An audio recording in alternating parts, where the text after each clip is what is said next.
वक्त लगता है, वक्त है अभी, आगे बयान करें। चलिए आगे थोड़ा बयान करके बात ख़त्म करेंगे मुख्तसरन।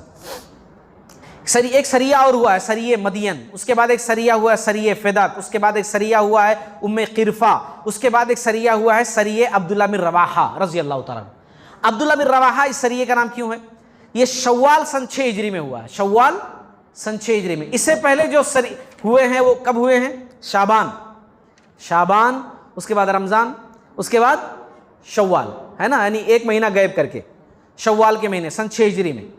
इसमें हुआ क्या था कि आप लोगों को पिछली किस्त के अंदर एक वाक़या मालूम होगा कि एक यहूदी सरदार था जो आप सल्लल्लाहु अलैहि वसल्लम की बड़ी बुराई बयान करता था। अबू राफ़े नाम था। देखो, अब्दुल्लाह बिन अतीक रज़ी अल्लाह ताला अन्हु ने उसको जाकर कत्ल किया था।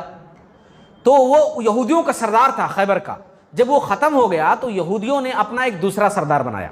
उस सरदार का नाम उसैर बिन रिज़ाम था। उसैर बिन रिज़ाम उस सरदार का नाम था। अच्छा, ये सरदार जब आए अपनी सरदारी पर, इन्होंने ताज वगैरह पहन लिया अपनी सरदारी का, तो ये बड़ा जोश दिलाने लगे यहूदियों को कि अब मुसलमानों से हम बदला लेंगे। पिछली दफ़ा जो नहीं ले सके हमारे सरदार, वो मैं करके दिखाऊंगा। फिर से मैं जाऊंगा अरब कबीलों के पास, फिर से उनको बुला कर लेकर आऊंगा, फिर से मुसलमानों पर हमला करवाऊंगा। यानी कि बड़ी गलत सोच। आप सल्लल्लाहु अलैहि वसल्लम तक जब न्यूज़ पहुंची तो आप सल्लल्लाहु अलैहि वसल्लम ने कहा, लगता है ये बंदा फिर खून खराबा करवाएगा, फिर लोगों को लड़वाएगा। इतनी मेहनत से सब कुछ हर जगह ठीक हुआ है अरब के अंदर, और ये फिर लड़ाई की बात कर रहा है। तो आप सल्लल्लाहु अलैहि वसल्लम ने जो है अब्दुल्लाह बिन रवाहा रज़ी अल्लाह ताला अन्हु, एक सहाबी थे, उनको जो है आप सल्लल्लाहु अलैहि वसल्लम ने भेजा, कहा कि जाओ, है ना, लेकर के आओ, इसको बुला कर लेकर के आओ। अच्छा, इसमें एक सहाबी थे अब्दुल्लाह बिन अनीस रज़ी अल्लाह ताला अन्हु, इनको भी आप सल्लल्लाहु अलैहि वसल्लम ने भेजा। बल्कि अब्दुल्लाह बिन अनीस रज़ी अल्लाह ताला अन्हु समझ लीजिए कि कमांडर की हैसियत रखते थे। इसमें बहुत सारे अहम सहाबा को भेजा आप सल्लल्लाहु अलैहि वसल्लम ने। ये लोग गए वहाँ खैबर और कहा कि हमारे नबी सल्लल्लाहु अलैहि वसल्लम ने आपको बुलाया है। तो पहले तो डर गया, कहीं क्यों बुलाया है कि? तो उन्होंने कहा कि नहीं, देखो, हमारे प्यारे नबी सल्लल्लाहु अलैहि वसल्लम खुद चाहते हैं कि आपको यहाँ का गवर्नर बना दें, कोई लड़ाई झगड़ा नहीं, आप यहाँ के, इन लोगों ने मान लिया है, हमारे नबी भी तो आपको जो है गवर्नर बना देंगे यहाँ का बाकायदा, इसलिए बुलाया है बातचीत के लिए, अब चलिए हमारे साथ। अच्छा, 30 लोग गए थे। तो इसने सोच करके कहा, ठीक है, हम लोग भी 30 लोग निकलेंगे। आप लोग 30 लोग आए ना, तो हम लोग भी 30 लोग निकलेंगे। अच्छा, इन लोगों ने अलग से सवारियां नहीं ली। अब देखो इनका क्या प्लान था। ये जो बंदा था उसैर बिन रिज़ाम, अब यहूदी जानते हैं दिमाग तो ज़रा फितनी टाइप का होता है ना, फितना बहुत जल्दी जहन के अंदर आता है। ये लोग बोले, हम आपकी सवारियों पर आपके पीछे बढ़ जाते, आपकी सवारियों पर आपके पीछे बढ़ जाते, दूसरी सवारियां नहीं लेते। अब ये पूरे लोग जो है पीछे बैठ गए। अब एक सहाबी थे अब्दुल्लाह बिन उनैस रज़ी अल्लाह ताला अन्हु, तो इनके पीछे वो जो सरदार था जो यहूदियों का, वो बैठ गया। बाकी पूरे जो सहाबा थे उनके पीछे एक यहूदी बैठ गया। अब सब लोग आ रहे हैं।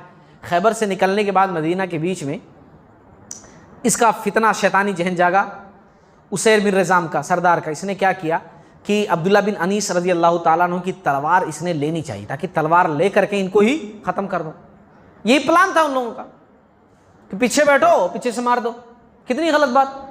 यहाँ अमन की बात चलने जा रही है और आप सल्लल्लाहु अलैहि वसल्लम बुला रहे बातचीत करने के लिए, और ये लोग लड़ाई की बात। अच्छा, ये जैसे ही झपटा तलवार की तरफ अब्दुल्लाह बिन अनीस रज़ी अल्लाह ताला अन्हु समझ गए और फ़ौरन उससे बच करके जो है तलवार उसको लेने नहीं दिए और ज़ोर से वार किए, उसका पैर काट दिए और कहा कि अच्छा, तो तुम्हारा इरादा ये था, तुम्हारी नीयत अच्छी नहीं थी, मेरे पीछे बैठने का इरादा ये था कि तुम मुझे ही ख़त्म कर दो। गद्दार टाइप के आदमी तुम तो, बिल्कुल वफा तुम्हारी ज़बान के अंदर नहीं है, गद्दारी तुम्हारे अंदर भरी हुई है। ये बातचीत कर रहे थे, उसके हाथ में पता नहीं कहाँ से बम्बू आ गया, मोटा लकड़ी, उसने इनके सर पर ज़ोर से मार दिया। उसका पैर काटने के बाद भी सर पर उसने मार दिया। अब इनका सर जो है वो फट गया, खून पूरा बहने लगा, वो तो ख़त्म हो गया। और मुसलमानों ने जब देखा, फिर यहूदी मुसलमान आपस में लड़ गए, तो यहूदियों को भी सफाया करना पड़ा, क्योंकि शुरुआत तो उन्होंने की थी। अब या तो मरो या तो मारो वाली बात थी। मामला रफा दफा हो गया। ये आप सल्लल्लाहु अलैहि वसल्लम के पास आए, आप सल्लल्लाहु अलैहि वसल्लम के पास आए। आप सल्लल्लाहु अलैहि वसल्लम खुद जो है सनियतुल विदा मदीना से बाहर निकल कर इंतज़ार कर रहे थे। आप बेचैन थे, क्योंकि यहूदी शुरू से ही वफादार कौम नहीं रही है, गद्दारी उनके अंदर कूट कूट कर भरी हुई है, और मुसलमानों से नफरत तो सबसे ज़्यादा। तो आप सल्लल्लाहु अलैहि वसल्लम 30 सहाबा को भेजे थे। आप सल्लल्लाहु अलैहि वसल्लम का दिल लगा हुआ था। आप सल्लल्लाहु अलैहि वसल्लम सनियतुल विदा में खड़े होकर इंतजार कर रहे थे कि मेरे सहाबा नहीं आ रहे। अच्छा, ये आए, खून में बेचारे लथपथ। तो आप सल्लल्लाहु अलैहि वसल्लम ने कहा कि ठीक है, जो हुआ हुआ, आप सल्लल्लाहु ने अपना लुआब मुबारक उनके ज़ख्मों पर लगाया और उनका ज़ख्म सही हो गया, ठीक हो गया। ये नबी का हमारे मोजज़ा था, हमारे नबी का मोजज़ा। आप सल्लल्लाहु ने जहाँ जहाँ उनके ज़ख्म थे हाथ फेरा और हाथ फेर करके दुआ की, उनका ज़ख्म सब कुछ सही हो गया। ये हमारे नबी की बरकत है। और फिर उसके बाद जो है आप सल्लल्लाहु ने अब्दुल्ला बिन अनीस रज़ी अल्लाह ताला अन्हु को अपनी असा दी, अपनी लाठी दी। जो लाठी हाथ में लिए हुए थे आप सल्लल्लाहु अलैहि वसल्लम, वो असा दी और कहा कि अब्दुल्ला बिन उनैस ये आसा संभाल कर रखो, क़यामत की दिन मैं तुम्हें इसी से पहचानूंगा। अल्लाह अकबर, इसी से तुम्हें मैं पहचानूंगा, तुम मेरे पास यही आसा लेकर के आओगे, इसको संभाल करके रखना। और वाकई में अब्दुल्ला बिन अनीस रज़ी अल्लाह ताला अन्हु आखिरी दम तक उस आसा को संभाल कर रखे रहे। जब इनका इंतकाल हुआ तो इनको दफनाते समय भी यह आसा उनके साथ ही दफना दिया गया। मुस्नद अहमद की हदीस है। तो एक बड़ा ख़ास वाक़या हुआ। अच्छा, एक वाक़या और बयान करके मैं अपनी बात ख़त्म कर दूं। सरिया कुर्ज़ बिन जाबिर फ़हरी रज़ी अल्लाह ताला, ये शव्वाल सन 6 हिजरी का वाक़या है। उकल और उरैना कबीले के 8 लोग जो है मदीना आए। आकर के इन लोगों ने कहा, अकल और उरैना कबीले थे बाहर के, वो लोग आए और बोले हम मुसलमान हैं, मदीना में रहते, मदीना में रहने की परमिशन मिल गई, रहने लगे। कुछ दिन के बाद आप सल्लल्लाहु अलैहि वसल्लम के पास आए और कहा या रसूलुल्लाह सल्लल्लाहु अलैहि वसल्लम, हमारी हालत बिगड़ती जा रही है, मदीना की आबो हवा रास नहीं आ रही है, तबीयत बहुत ख़राब हो गई है, ऐसा लग रहा है मर जाएंगे, आप कुछ कीजिए, हम मुसलमान होकर के यहाँ पर आए हैं। तो आप सल्लल्लाहु अलैहि वसल्लम ने कहा बतौर दवा, क्योंकि उस वक़्त उनके लिए यही इलाज था। कहते हैं ना कि जब किसी चीज़ का इलाज लास्ट वही बचा हो तो वही हुक्म दिया जाता है। आज भी अगर ऐसा हो कि डॉक्टर कहे कि इसके अलावा कोई दूसरा इलाज नहीं है तो आदमी कर सकता है, बहुत सारी चीज़ें कर सकता है। तो आप सल्लल्लाहु अलैहि वसल्लम ने कहा कि तुम मदीना से बाहर जाओ, और मदीना से बाहर जो है एक मकाम है, वहाँ ऊँट रहते हैं, तो वहाँ जाकर के तुम लोग ऊँट का वही रिवायत है, देखो ऊँट का पेशाब पियो, ऊँटनियों का दूध पियो, है ना, तो इससे तुमको शिफा मिल जाएगी, यही तुम्हारे लिए इलाज। अच्छा, वो लोग बाहर गए, वहाँ रहने लगे।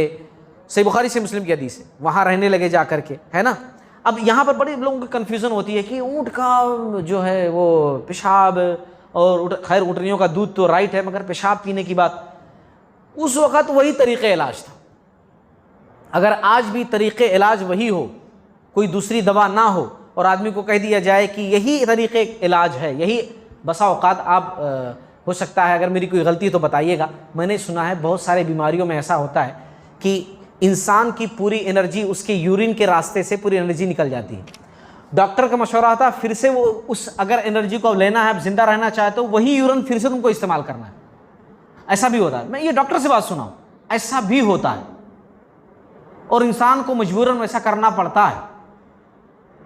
ऐसा हो जाता है ज़िंदगी के साथ, है ना, सेहत के साथ। तो अगर वो मजबूरी की सूरत में तो बहुत सारी चीज़ें जायज़ हो जाती हैं। कुरान में मजबूरी की सूरत बयान करते हुए अल्लाह ताला ने कहा है, इन्नमा हर्रमा अलैकुमुल मैतता वद्दमा व लहमल खिंजीर वमा उहिल्ला बिही लिगैरिल्लाह फमन इस्तुर्रा गैरा बाग़ि वला आदिन फला इस्मा अलैह। सूरह बकरा में आयत है और सूरह अल माइदा में आयत है कि तुम्हारे ऊपर मुर्दार, सूअर का गोश्त, गैरुल्लाह के नाम पर ज़बह किया हुआ जानवर सब हराम है तुम्हारे ऊपर। लेकिन अगर मजबूर हो जाओ, तुम किसी ऐसी जगह पहुंच जाओ कि जहां यही चीज़ें हों, मिसाल के तौर पर सूअर का गोश्त ही है, सूअर का गोश्त हराम है, लेकिन अगर तुम कुछ नहीं खाओगे तो मर जाओगे, तुम्हें जिंदगी बचाना है तो थोड़ा तुम्हें उसमें से खाना ही पड़ेगा, या तुम मर जाओ या तो खा लो। तो इस्लाम ने परमिशन दी है उस सिचुएशन में, जबकि मर जाओगे, उस सिचुएशन में जबकि कोई दूसरी चीज नहीं है, कुछ भी नहीं है, कुछ भी नहीं है, तो आप सिर्फ उतना खा लो जितना खाकर जान बच सकती है। तो उससे ये मतलब थोड़ी होगा कि हमेशा के वास्ते वो चीज़ हो जाती है, तो एक अलग सिचुएशन में बात कही जाती है। तो इसको भी इस सिचुएशन में लिया जाए, इस हुक्म को। वरना आप सल्लल्लाहु अलैहि वसल्लम ने हमेशा के वास्ते थोड़ी सबको हुक्म दिया है साहबा को कि जाओ तुम्हें फला बीमारी हो गई है तो जाकर के तुम पेशाब पियो, फला बीमारी हो गई जाकर ये करो, ऐसा कहा नहीं। सिर्फ यही एक ख़ास मौका था जिसमें आप सल्लल्लाहु अलैहि वसल्लम ने कहा है। वरना आप सल्लल्लाहु अलैहि वसल्लम ने शहद का नाम लिया है, आप सल्लल्लाहु अलैहि वसल्लम ने कलौंजी का नाम लिया है ना। बात समझ में आ रही है मैं कहना चाह रहा हूँ? एक अलग सिचुएशन में, तो उसमें कंफ्यूजन नहीं अपने दिमाग में पैदा कर लेना चाहिए कि अरे ऐसा कैसा। वो अलग सिचुएशन थी, एक बीमारी थी जिसकी वजह से आप सल्लल्लाहु अलैहि वसल्लम ने ऐसा हुक्म दिया। अच्छा, बात को मैं आगे बढ़ाऊं। अच्छा, ये लोग गए वहां रहने लगे, वहां पर आप सल्लल्लाहु अलैहि वसल्लम के एक आज़ाद करदा गुलाम थे, तो वो भी वहां पर रहते थे बेचारे, वो वहां पर जानवरों की देखभाल करते थे। ये लोग रहे कुछ दिन तक, हट्टे कट्टे हो गए, बीमारी दूर हो गई, सेहतमंद हो गए। अब इन लोगों को शैतानी हरकत सूझी। इन लोगों ने क्या किया, वो ऊँटों की देखभाल करने वाले जितने लोग थे ना, पूरों को मार दिया, ऐसे खाली बिली मार दिया। और सिर्फ मारा नहीं, उन लोगों को मार करके हाथा पैरा पूरे अलग अलग काट दिए लोग, और काट करके जो है इन लोगों को शहीद करके और पूरे जानवर लेकर भाग गए। अब उधर से खातून आ रही थी, देखी कि अरे भाई फलां साहब जो ऊँटों की देखभाल करते तो मरे हुए पड़े हुए हैं बेचारे, और उनका जिस्म पूरा कटा है जगह जगह से, जो है पैरा वरा कटे हुए, हाथा कटे हुए हैं, पेड़ के नीचे, दरख्त के नीचे। भागी भागी आई मदीना, आप सल्लल्लाहु अलैहि वसल्लम को बताया पूरे लोगों को कि ऐसा ऐसा किए वो लोग, शायद कि वो लोग दिखाई नहीं दे रहे, जानवर भी नहीं दिखाई दे रहे। तो आप सल्लल्लाहु अलैहि वसल्लम ने कहा ये लोग तो ऐसा किए। तो आप सल्लल्लाहु अलैहि वसल्लम ने बद्दुआ की, कहा अल्लाह ताला उन पर रास्ता अंधा और कंगन की इससे भी ज़्यादा तंग कर दे, वो भागने ना पाए। और सहाबा को भेजा, पकड़ कर लेकर के आओ, उनको पकड़ कर लेकर आओ। ऐसे लोगों को सजा मिलना जरूरी है कि नहीं है? तो अब हमारे खुद मुल्क के अंदर आप देखिए, जिन लोगों ने दहशत गर्दाना हमले किए, क्या उनको सजा नहीं दी गई? दी गई ना, और देना वाजिब भी था, जरूरी था। जो मासूमों को मारे इस तरीके से, उनको छोड़ देना चाहिए। आज भी गलत है और कल भी गलत था। आप सल्लल्लाहु अलैहि वसल्लम ने कहा पकड़ कर लेकर आओ। अच्छा, अभी साहबे कराम निकले पकड़ने के वास्ते। अब इन लोगों की किस्मत देखो, ये लोग एक जगह रुके, ऊंट ज़बे किए एक, अब फ्री में मिला था सब कुछ ना, तो ऊंट ज़बे किए। आप साहबे कराम ढूंढ ही रहे थे कहाँ गए लोग। इतने में एक औरत है, ऊंट का बड़ा पैर, गोश्त का बड़ा टुकड़ा लेकर के निकली ऐसा। साहबे कराम ने कहा कहाँ से? तो औरत बोली कि वो कुछ लोग वहाँ पर हैं, वो लोग ऊँट ज़बे कर रहे थे, तो मुझे भी दिए। अब फ्री में था, बांट रहे थे, है ना, तो वो लोग दिए मुझे, मैं भी थी वहाँ पर, तो वो लोग मुझे भी हिस्सा दिए कि तुम भी लेकर जाओ घर को, तो ये लोगों लगा मुझे दिए। साहबे कराम समझ गए कि वही लोग हैं। साहबे कराम गए, घेर लिए, पकड़ कर लेकर आए। अब आप सल्लल्लाहु अलैहि वसल्लम ने इनको भी वही सज़ा दी। आप सल्लल्लाहु अलैहि वसल्लम ने जैसे जैसे इन लोगों ने उन ऊँटों की देखभाल करने वालों के साथ किया था, इनके भी हाथ पैर आप सल्लल्लाहु अलैहि वसल्लम ने कटवाए। इनको भी बांध करके रस्सियों से और संगलाक ज़मीनों पर, ऐसे पहाड़ी ज़मीनों पर, पत्थरों पर फेंक दिया गया। धूप की तपिश में प्यास के लिए तड़पते रहे, मगर एक बूंद पानी नहीं दिया गया। जैसे इन लोगों ने उनको जो है ख़त्म किया था, वैसे ही इनके साथ भी किया गया। अच्छा, फिर उसके बाद अल्लाह तबारक व तआला ने सूरह अल माइदा की आयत नंबर 3 नाजिल की। मुख्तसर में बता दूं उसमें क्या है। उसमें अल्लाह ताला ने यह कहा कि जो लोग अल्लाह से, उसके रसूल से जंग करें, ज़मीन में फसाद फैलाएं, उन्हें सूली चढ़ा दो, उनके हाथ पाँव मुखालिफ सिमतों से काट दो। ये अल्लाह रब्बुल आलमीन जो है, अल्लाह ताला का फ़ैसला अल्लाह ऐसे ही करेगा उनके साथ, है ना। तो ये आयत नाजिल होने के बाद जब अल्लाह का फ़ैसला इस किस्म का आया कि अल्लाह ताला जो है ऐसा सज़ा देगा इन्हें, तो फिर आप सल्लल्लाहु अलैहि वसल्लम ने कहा कि जो सज़ा अल्लाह ताला ने तजवीज़ की है वो अल्लाह के लिए ख़ास कर दिया जाए। अल्लाह के लिए, यानी अल्लाह ऐसा सज़ा देना चाहता है ना, तो इसीलिए वो सज़ा अल्लाह के लिए ख़ास। मुसला हम किसी का नहीं करेंगे आज के बाद। मुसला का मतलब किसी के हाथ पैर नहीं काटेंगे। यानी सज़ा का मतलब एक होता है कि आदमी जो है कत्ल कर दे, है ना, सरधड़ से अलग कर दे, वो एक सज़ा है। एक सज़ा होती है कि आदमी के हाथा पैरा अलग अलग काटे जाएं, इसको बोलते हैं मुसला। तो मुसला इस्लाम के अंदर उसके बाद हराम हो गया। आप सल्लल्लाहु अलैहि वसल्लम ने फर्स्ट टाइम किया भी ऐसा। आप सल्लल्लाहु अलैहि वसल्लम नहीं, क्या मतलब आप सल्लल्लाहु अलैहि वसल्लम के ऑर्डर से हुआ।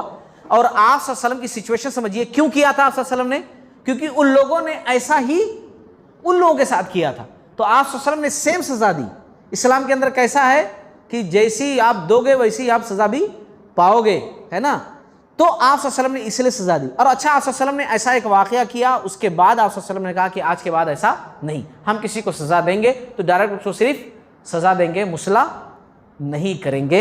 अल्लाह रब्बुल आलमीन का जो ऑर्डर है वो अल्लाह ताला के लिए ख़ास। जैसे हदीस के अंदर कहा गया कि आग की सज़ा सिर्फ आग का रब दे सकता है। आग की सज़ा आग का रब दे सकता है। अब जहन्नम के अंदर आग है ना, तो आप किसी को जला करके नहीं मार सकते। इस्लाम के अंदर आप सल्लल्लाहु अलैहि वसल्लम ने किसी को इसे जला करके नहीं मारा है ना। इस वाक़े के बाद आप सल्लल्लाहु अलैहि वसल्लम ने किसी को इसी सज़ा नहीं दी, जला वगा करके मारना, क्योंकि ये आग की सज़ा सिर्फ आग का रब दे सकता है। अच्छा, यहाँ एक बात और भी मैं जिक्र कर दूँ कि जो है हम जो मच्छर बैट वगैरह इस्तेमाल करते हैं, इस हदीस की रूह से देखा जाए तो गलत है। मच्छर को हम जला करके मारते हैं, जबकि जला करके मारना आग का रब जो है वही इसकी सज़ा दे सकता है। मच्छर को भगाने के लिए मच्छरदानी का इस्तेमाल करें, मच्छर को भगाने के लिए ऑल आउट का इस्तेमाल करें, मच्छर को भगाने के लिए जो दूसरी चीज़ें हैं वो इस्तेमाल करें, लेकिन जला करके मच्छरों को मारना ये सही नहीं है। एक वाक़या और भी हुआ, सरिया अमर बिन उमैया ज़ुमरी। इस वाक़े के अंदर ये हुआ था कि अबू सुफियान जो मक्का के थे, बाद में मुसलमान हुए, अभी मुसलमान नहीं थे, आप सल्लल्लाहु अलैहि वसल्लम को कत्ल करने की साजिश रचे थे। एक बंदे को स्पेशल भेजे थे मदीना कि तुम जाओ भेस बदल करके मोहम्मद सल्लल्लाहु अलैहि वसल्लम का कत्ल करो, मगर वो बंदा आया, अल्लाह की मर्ज़ी देखिए, उसकी दिल की हालत बदल गई और वो मुसलमान हो गया और मुसलमानों को सब कुछ बता दी। ये बातें ख़त्म हो चुकी हैं। इंशाअल्लाह हम जो ईद के बाद जो शुरू करेंगे उसमें इंशाअल्लाह हम सुलह हुदैबिया के वाक़े को लेकर के स्टार्ट करेंगे इंशाअल्लाह। अल्लाह ताला हम तमाम लोगों को कहने सुनने से ज़्यादा अमल करने वाला बनाए। बारी ताला हमें तौफ़ीक़ दे कि हम इस्लाम के उसूलों पर अमल करें, अमन व अमान के साथ रहें, अमन वालों का साथ दें, हमारी बातें भी अमन वाली हों। हाँ, जो गलत है उसको गलत कहें, जो सही है उसको सही कहें। अल्लाह ताला हम तमाम लोगों को किताब व सुन्नत पर अमल